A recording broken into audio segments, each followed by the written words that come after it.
All right, post-game basketball show live from Neville Arena now. Little T's made her way on the outside of Neville Arena. I'm still on the inside as the game has just concluded here, 90-81.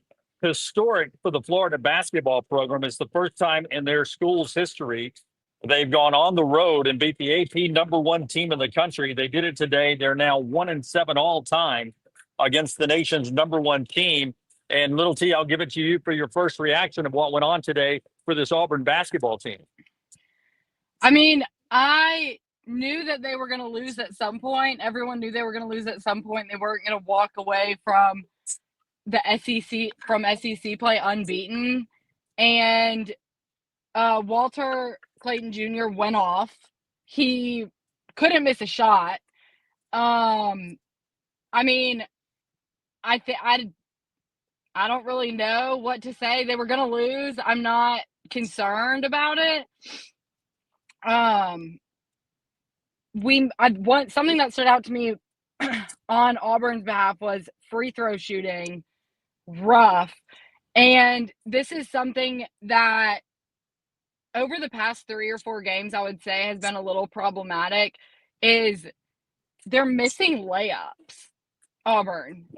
Some of those easy points that they would typically get, they weren't getting. And I agree with Forrester. Florida was just a better team today. They were. And that's that.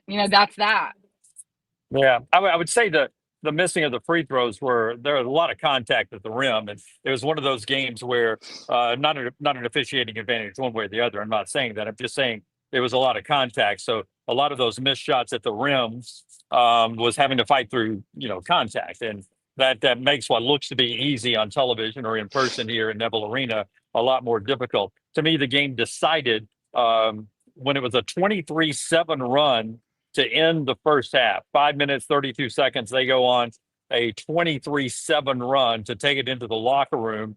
And then they built it up coming out into the largest deficit Auburn had seen all year. Now, that was the Iowa State game, in which they came back and won that one at the end, and one of their better victories of the year at that moment. So I really never felt comfortable that Florida was going to win the game until like about the 3-minute mark. But that run to go into the locker room 23-7 sort of changed the mood in the whole building for me anyway. And it just never felt like, the jungle, never felt like Neville Arena from halftime on. Auburn playing catch up.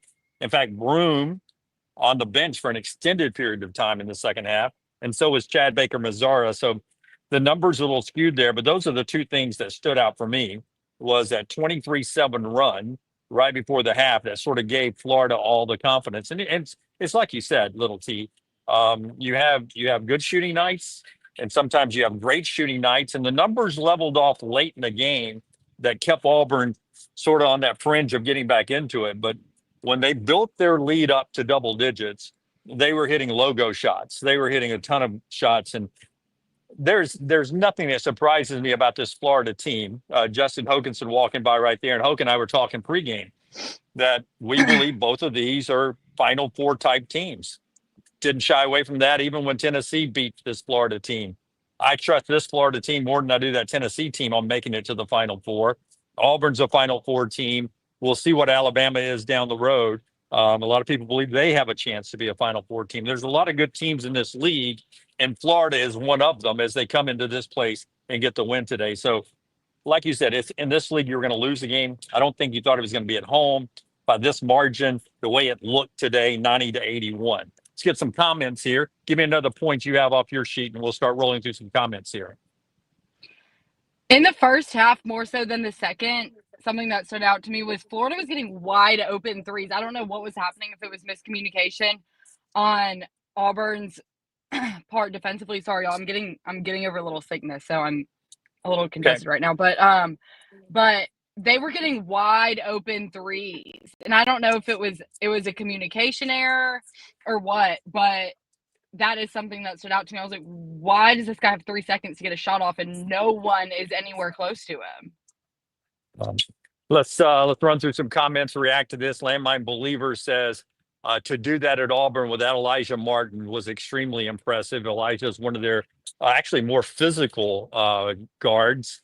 runs about 205 pounds. I think Billy Napier would want him on the football team, and he did not play. And Peyton looked great. I mean, excuse me, Clayton looked great coming off not playing in the midweek game as well.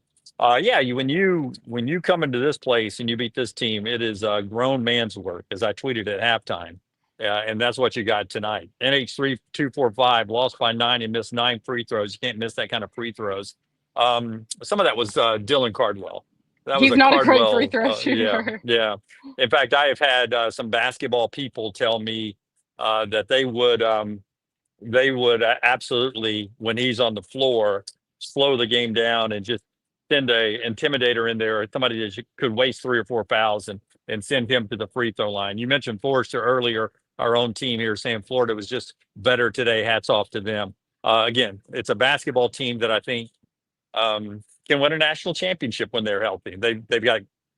Here's what it is about Florida. Here's why I say that. They're like Auburn's got size.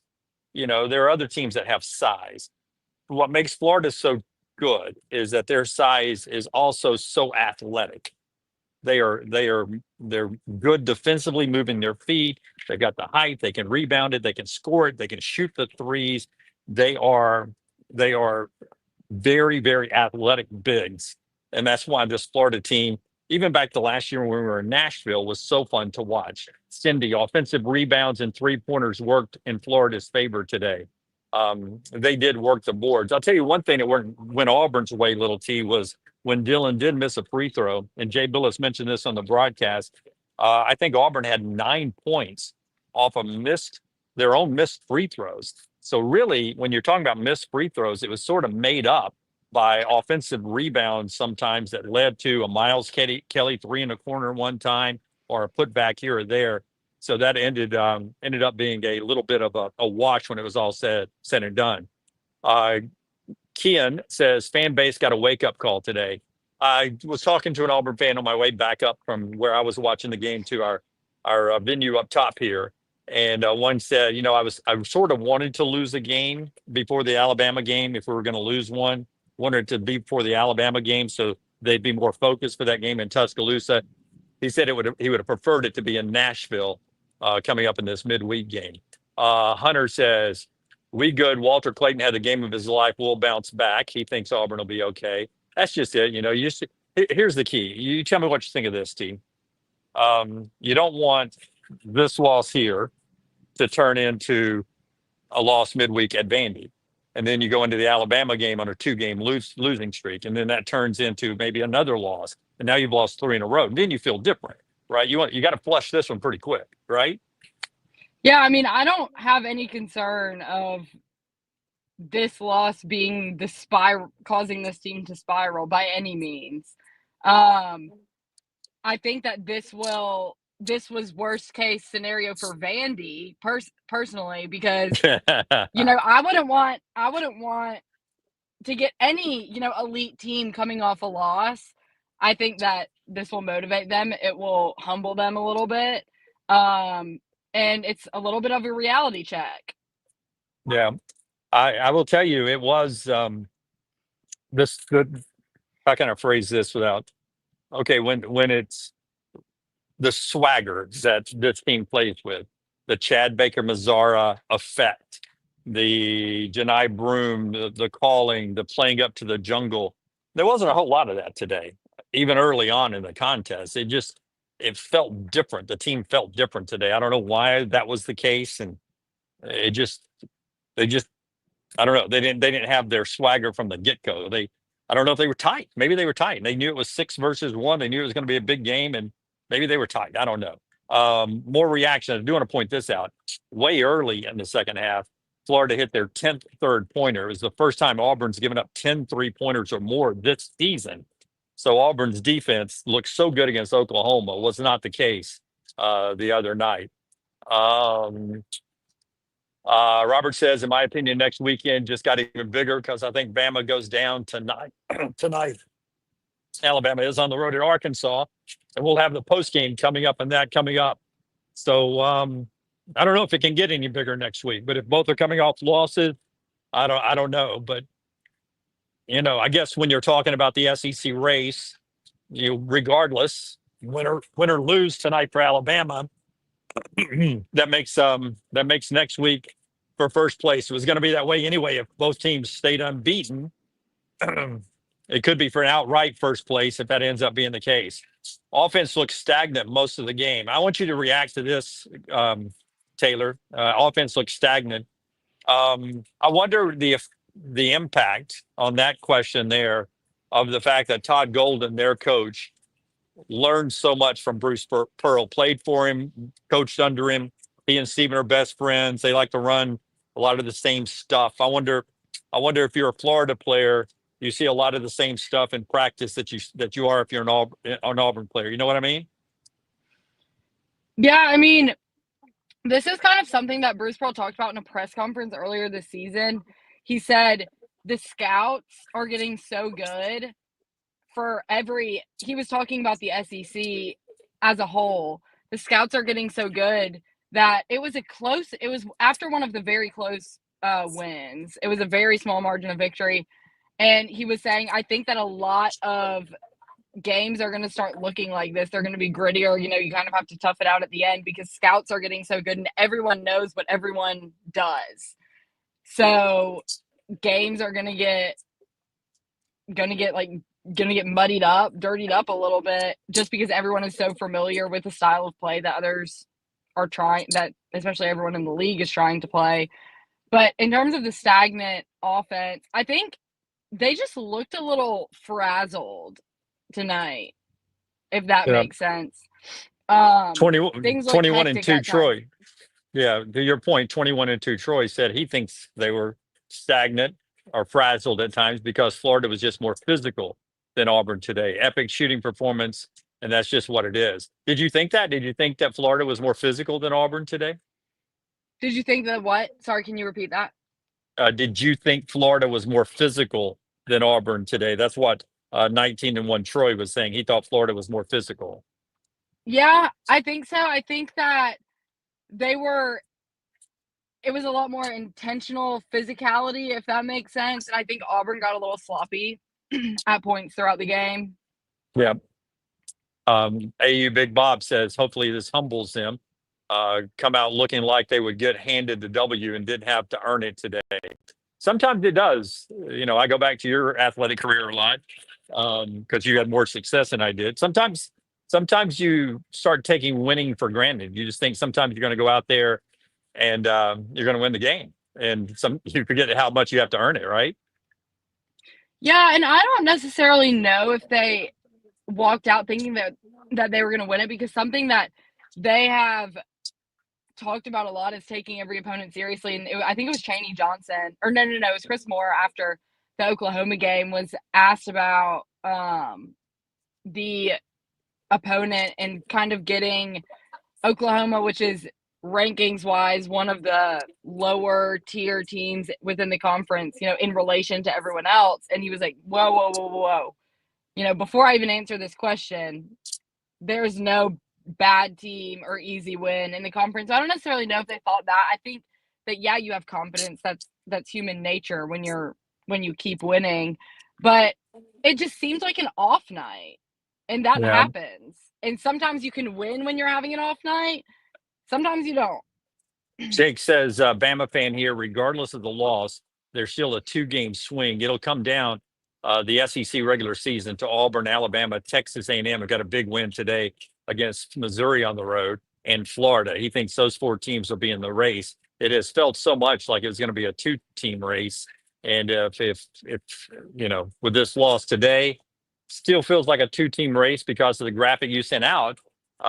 There's still a gap between 2-game gap between where Alabama and Auburn sit right now and everyone else. Now, if Alabama loses tonight, then that sort of plays connect the dots with the standings in it. We go 1, 2, 3, and everybody's back in the line. But if Alabama holds serve tonight on the road at Arkansas, a tough game, then Auburn and Alabama still has a gap between them and the rest of the field. Little T sends that graphic out all the time. Starting to wind you down here. A couple more comments, Steve. If you have something, jump in here. Aaron says Florida can go deep in the NCAA tournament with Condon and Hout and Clayton Jr. and a very disciplined team. Do you agree with that? How far do you think Florida can go? Far. I think I would not be surprised to see them in the Final Four. They're talented. I mean, if Walter Clayton Jr. is shooting like he did tonight, good luck. Because he was hitting insane shots. His release was so quick. It was catch and shoot, catch and shoot, catch and shoot, and he was not missing.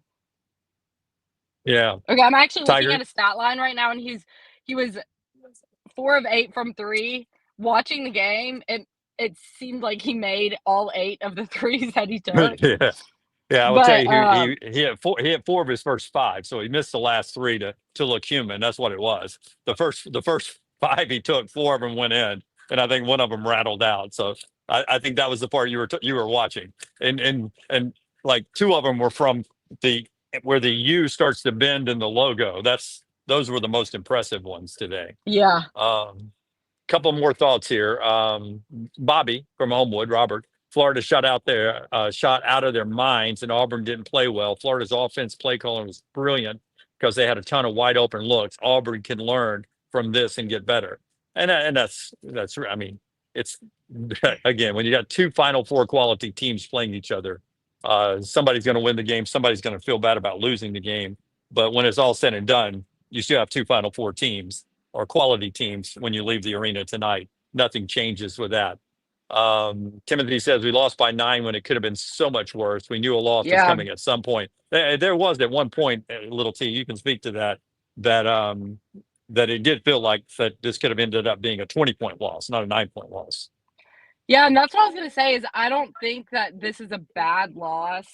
I don't think anyone would say that Auburn looked close to their best today, and they were able to walk away only losing by 9 when, like you said, and like a lot of people in the chat have said, it seemed at times it could have been a lot worse. So, I mean, it's a good learning game for them.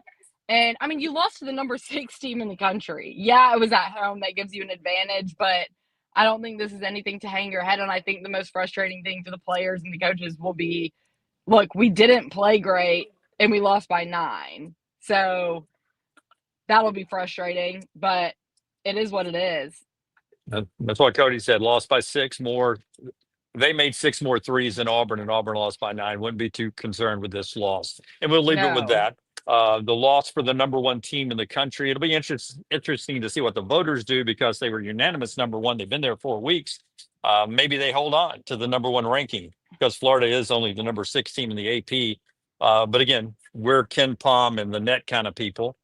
So the AP votes are nice when they come your way, but they're not what matters. So we'll keep checking the metrics all night long, and we'll be back with you, right? We're back with you tonight after Alabama and Arkansas. I know you're coming off of sickness. We're good to go tonight. Alabama, Arkansas basketball show post game coming up later tonight. I'm going to go grab dinner here in Auburn. What are you doing tonight? You got dinner in Auburn?